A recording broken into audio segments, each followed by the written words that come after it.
Olá, seja muito bem-vindo a mais uma aula da nossa comunidade PAIF com a professora Aline Duda, né? Essa comunidade ela foi feita para ajudar você a passar no concurso público da cidade de São Paulo para a vaga de PAIF, que vai abrir em breve. O nosso prefeito Ricardo Nunes já autorizou 3.000 vagas para a PAIF e nós vamos passar, não é? Estudando todos os dias com os minhas aulas, todas são aulas diárias, cada dia é um conteúdo diferente, tá? Seguindo um padrão de segunda a sexta. Para os membros da comunidade, eles recebem o mapa mental e o PDF da aula. Mas as aulas são abertas para todos. Então, bora estudar, que a gente precisa ser aprovado, né? E a nossa aula de hoje é sobre Henry Wallum e o desenvolvimento humano. Afetividade, movimento, cognição, desenvolvimento integral. Os objetivos da nossa aula é compreender a teoria de Henry Wallum, entender a importância da afetividade no processo educativo, identificar a relação entre emoção, movimento e aprendizagem, reconhecer os estágios do desenvolvimento segundo Wallum, resolver questões do estilo da Banca Vunesp, certo? Então, nós falamos sobre Piaget, né, na sexta-feira passada, tá aí no canal, você pode procurar. E hoje é sobre Henry Wallum. Também tema muito cobrado, tá, nos concursos, e bora para a introdução. Henry Wallum é um dos teóricos mais cobrados em concursos da área de educação.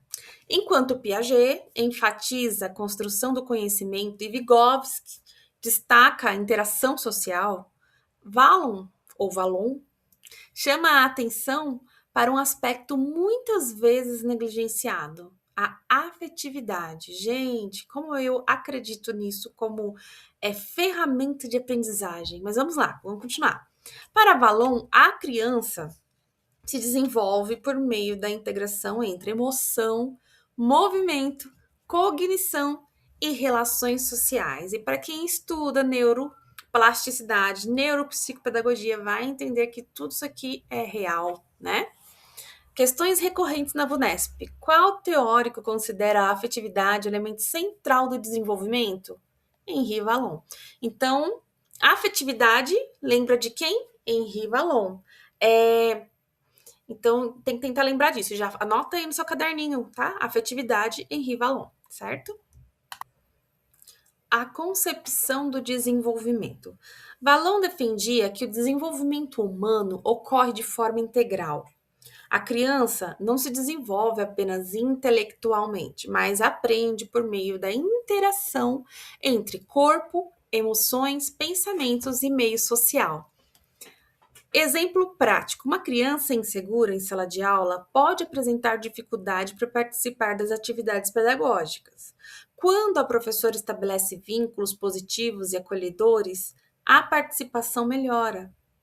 Exemplo na escola: uma professora percebe que um estudante não realiza as atividades após mudanças familiares importantes. Ela cria estratégias de acolhimento e escuta. Fatores emocionais influenciam diretamente a aprendizagem. Gente, claro que é, né? Há quem diga que não, mas se você lembrar da sua infância, de quando você ia ao colégio, quando você ia à escola, você estudava, aquele professor que você gostava mais era o que você mais aprendia. Então, se você lembrar, eu não consegui aprender matemática, tenta lembrar dos professores, né? Se você tinha vínculo. Então, perceba na sua trajetória de vida que quando você tem vínculo com o professor, você se dá bem com o professor, ali é a matéria que você vai aprender, né? Então, pegadinha da VUNESP. A aprendizagem depende apenas da capacidade intelectual? Não, ela aprende. A aprendizagem depende da emoção, do meio social, de vários outros aspectos. A aprendizagem envolve aspectos cognitivos e afetivos de forma indissociável, tá? Então, quando a gente falar de Wallum, a gente vai falar que a integração humana, ali, emoção, né, o meio social, tudo isso é junto com a capacidade intelectual. Que a aprendizagem ele ocorre quando existe ali um vínculo afetivo, uma afetividade, ok? Tópico 2, a afetividade. A afetividade ocupa a posição central na teoria de Wallum. Ela influencia as relações interpessoais, a motivação, a participação escolar, o desenvolvimento de personalidade e aprendizagem.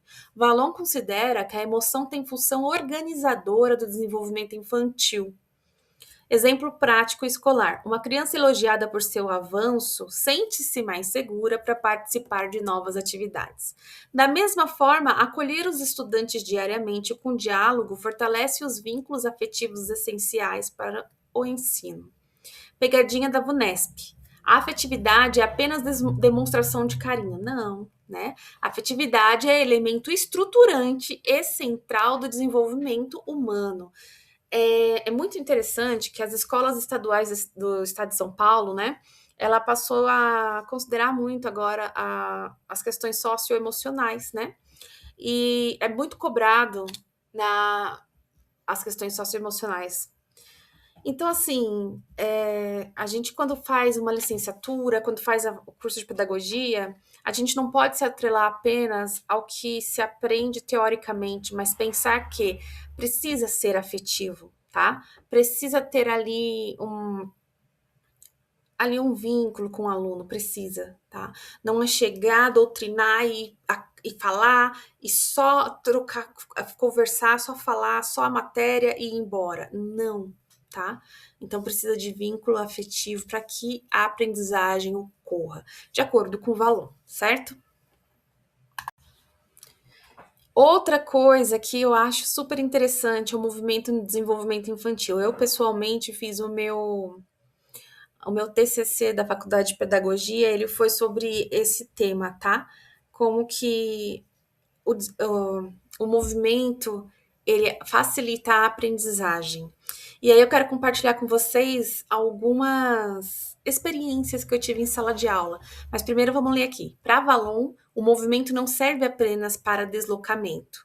Ele possui papel fundamental na construção do conhecimento. Por meio do movimento, a criança explora o ambiente, interage com o mundo, expressa necessidades e desenvolve habilidades. Aplicação pedagógica. Durante uma brincadeira de circuitos motores na educação infantil, a criança aprende noções espaciais, cooperação e organização corporal. O movimento contribui diretamente para o desenvolvimento cognitivo e emocional. Gente, aqui a gente abrange tanta coisa, minha cabeça até explode.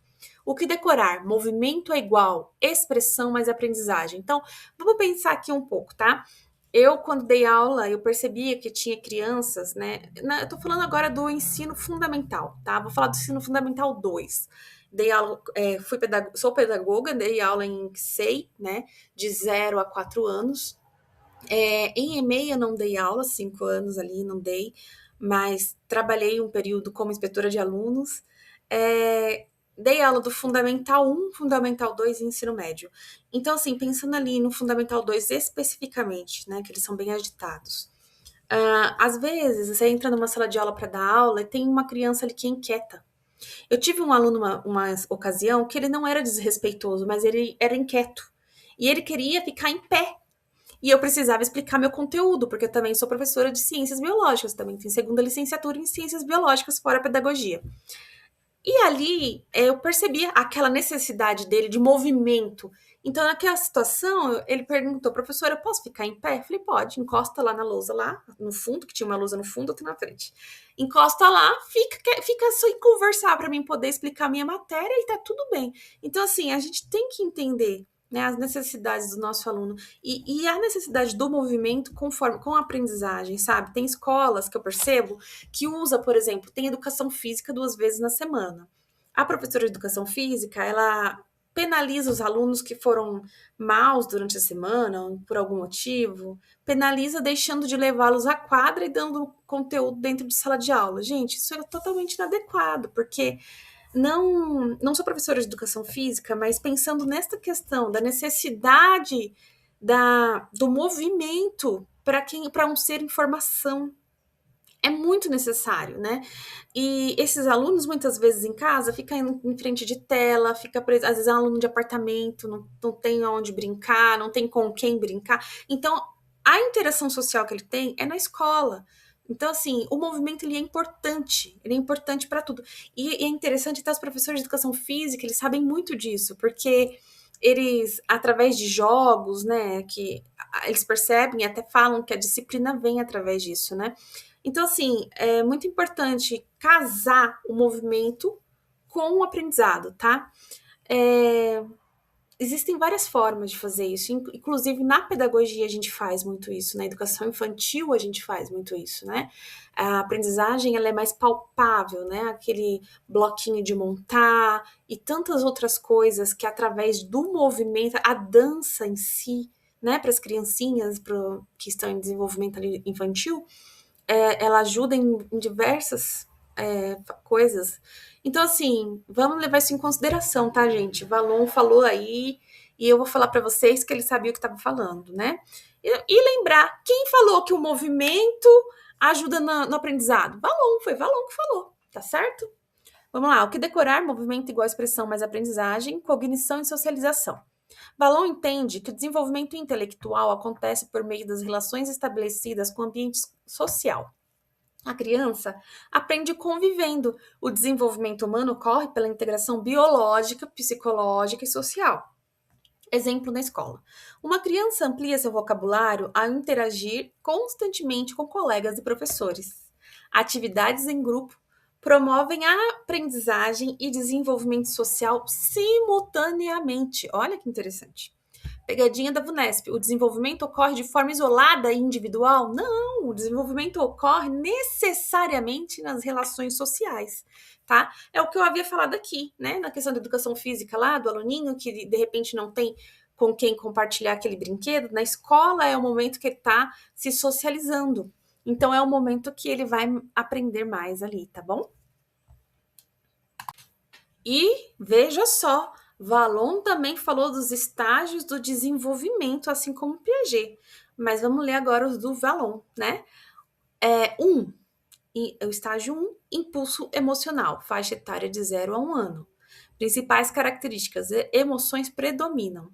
Forte dependência dos cuidadores para mediação com o mundo. 2. Sensório motor e projetivo, 1 a 3 anos. Intenso movimento e exploração do espaço, desenvolvimento inicial da linguagem. 3. Personalismo, 3 a 6 anos. Construção da identidade, afirmação do eu, oposição, expulsão e busca de reconhecimento. 4. Categorial, 6 a 11 anos. Avanço intelectual, diferenciação de objetos, organização do pensamento lógico. 5. Adolescência, a partir dos 11 anos. Transformações afetivas profundas, busca por autonomia e consolidação da identidade. Então, foco na VUNESP, personalismo, identidade, categorial, pensamento lógico, afetividade, eixo central, tá? Mapa mental aqui bem basiquinho, né? Afetividade, emoções e relações, eixo central, movimento, exploração corporal e expressão, cognição, pensamento lógico e conhecimento, socialização e interação com o meio social. Resultado de tudo isso junto, desenvolvimento integral da criança, segundo o Valon. E aí, agora eu deixo para vocês as questões de fixação, tá? Estilo VUNESP, para que vocês consigam fixar o conteúdo. Caso não consiga responder alguma coisa, volta o vídeo, escuta tudo de novo, leia todo o conteúdo e volta aqui tentar responder as questões, anota suas respostas em algum lugar, porque após as 15 questões temos o gabarito comentado, certo? Tem que ser comentado, né, para a gente entender no que está errando. E em seguida tem as referências bibliográficas, que caso você tenha mais tempo para estudo, né, você pode estar indo atrás dessas referências e estudar um pouquinho mais, tá certo? Dica final da VUNESP: se a questão mencionar emoções e afetividade, desenvolvimento integral ou relação entre corpo, mente e sentimento, a chance de a resposta ser em Rivalon é muito grande. Então vamos lá, estudando mais ou menos 15 minutos por dia aí, né? Rumo à aprovação. Eu desejo a vocês bons estudos.